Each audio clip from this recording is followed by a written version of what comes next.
Today's episode of the Riderflex podcast is sponsored by our friends at Rocky's Venture Club, an angel investing group dedicated to accelerating economic development by educating and connecting investors and entrepreneurs.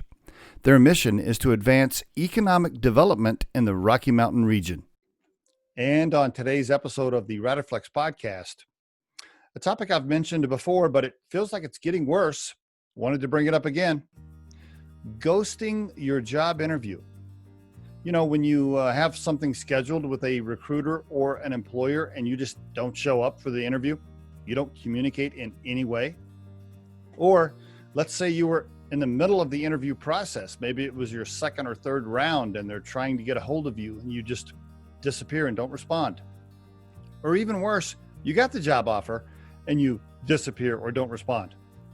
Or you got the job offer and you accept it and then you just don't show up. Let me repeat that last one because I know some of you are listening to this episode and you're scratching your head. You're going, what? Hold on. What did you say? Yeah. Some people actually accept a job and then just don't show up on their first day.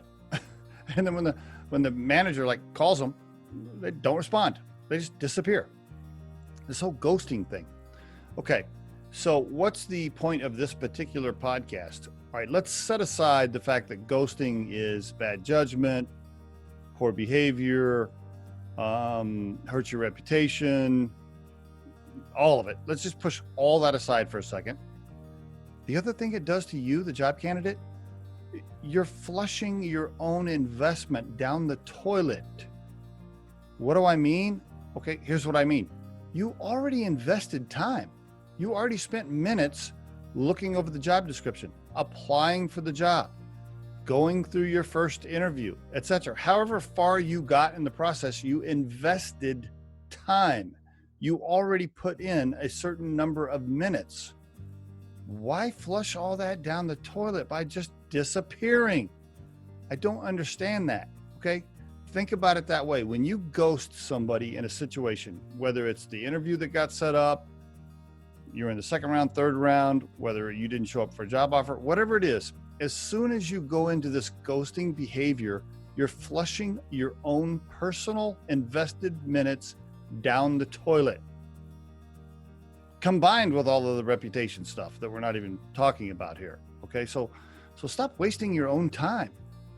If you've reached out to somebody and you've talked to somebody and had an initial conversation, you put minutes in, at least show up for the interview. You never know.